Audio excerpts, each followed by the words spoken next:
شكرا لك يا زميلي عبد الله. بالفعل جانبي كابتن جبروف افضل لاعب اسيوي في هذا العام والغائب الابرز ربما عن هذه المواجهه في مباراه اليوم، وبالتاكيد نرحب بالمترجم الخاص. انا بغيت اطيح اساله مباشره عن افضليه كونه كافضل لاعب اسيوي. بالتاكيد نبارك له اول شيء بالقناه الرياضيه السعوديه، ثانيا هذا الامر كيف ينعكس على اللاعب، خصوصا انه لاعب يعني لاعب خبره وحقق هذا الامر الان في هذا الوقت. Так, мы прежде всего поздравляем вас с получением этого выигрыша. Так, это, конечно, большая награда получить приз за самого лучшего игрока в Азии. И скажите, пожалуйста, вот как это отразится на вашей карьере как самого лучшего игрока в Азии? Огромное спасибо. Я думаю, что это больше даст стимул мне. شكرا جزيلا. أنا أعتقد أن هذا سيكون حافزا كبيرا لي. Я буду еще больше стараться и играть, еще в следующий раз хочу третий раз взять этот кубок. أنا أبذل كل جهدي قصارى جهدي لكي أستمر في هذا المستوى ولأتحقق الحصول على هذه الجائزة مرة ثالثة. عن مباراة اليوم، كيف رأى زملاء اللاعبين الآن يتصدرون بفارق جيد من النقاط؟ Теперь вот по сегодняшней игре ваша команда уже как было на первом месте, уже продолжает возглавлять турнирную таблицу и с большей разницей очков. Как вы видели вот эту сегодняшнюю игру? Как вы считаете, как играли? Сегодня я посмотрел, ребята очень старались, хотели выиграть эту игру. И я думаю, что и тренера, установка, думаю, сегодня полностью выполнили и за это победили.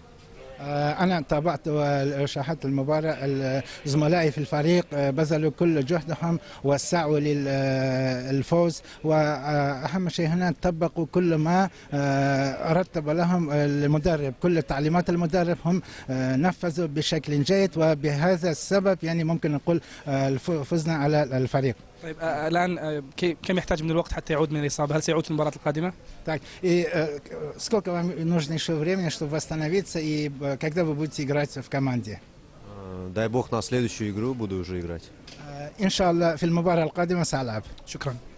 شكرا. شكرا الكابتن جبروف وكذلك لمترجمه. لغتهم يا ارحب فيك وليد حبيبي. لغتهم طويله، السؤال هالكبر والترجمه طويله مره. يعطيك العافيه وليد، الف مبروك الفوز. فوزكم مع اتفاق اليوم يعني فارق نقاط جيد، خاصه انه كان هو اللي ينافسكم مع المتصدر بالاضافه الى فريق نادي الهلال. هذا الفوز يفرق معكم في الدوري. اول شيء بسم الله الرحمن الرحيم، زي ما تعرف المباراه كانت قويه بين الطرفين. نادي الاتفاق زي ما انت عارف هو متصدر مع الشباب، وصراحه اليوم واجهنا صعوبات مع نادي الاتفاق. انت كونك تلعب مع متصدر، الحمد لله يعني هم في المباراه يعني انها طلعت مباراه حلوه بين الفريقين، والحمد لله على الفوز. كابتن، التساؤل ياتي من الكابتن حمد الدباغي عن لماذا في الدوري زين حتى هذه اللحظه لماذا لا يلعب فريق شوطين متكاملين بنفس المستوى؟ عاده نشاهد ان شوط يذهب لفريق والشوط الاخر يذهب لفريق اخر. والله انا وافق الراي كابتن حمد وما شاء الله عليه، يعني بالفعل هو بصراحه يعني الشوط الاول كان الاتفاق مسيطر على المباراه، الشوط الثاني الحمد لله احنا سيطرنا يعني، والمدرب يعني قبل كذا يعني قال لنا يعني انه الاتفاق ما حيكون سهل اليوم، وهو توقع انه المباراه حتنتهي 1-0 بس لاحدى الفريقين طبعا، بس هو توقع انه احنا الشوط الاول المدرب يعني ما نكون كويسين، وفعلا هذا اللي حصل. بس الحمد لله انه الشوط الثاني يعني. توافقت حمد، بس ما ادري حتوافق عبد الرحمن الرومي ولا لا. يقول ان الشباب تغير في موضوع خلق الفرص، لا يعني لم يستطع في المباريات الاخيره ان يخلق العديد من الفرص كما كان في السابق بالرغم من وجود لاعبين جيدين. نعم يعني انه يتكلم انه الحين يعني اليوم خلقنا فرص، نعم كلام. لا يقول يعني فريق الشباب يفتقد لخلق الفرص. انا اوافق الراي صراحه، نعم بالفعل احنا والله بصراحه يعني اقول لك شيء انه ما في صانع لعب، لان الحين ما في صانع لعب اللي يفرق مع نادي الشباب بصراحه، يعني كلها يعني اجتهادات يعني. فقدتوا الجبروف تحديدا؟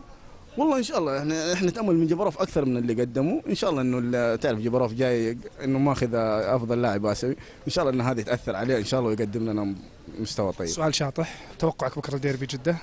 صراحه خلينا من والله ان شاء الله هلاوي. طيب توقع الامنيه خلها. لا والله ما التوقع صعب يعني بناء على مستويات الفريقين اللي تشوفه. التوقع صعب. يعطيك العافيه. الله يعافيك ان شاء الله. شكرا لوليد عبد الرب. وجهه النظر الاتفاقيه بالتاكيد برفقه زميلي عبد العظيم. عبد الله تفضل.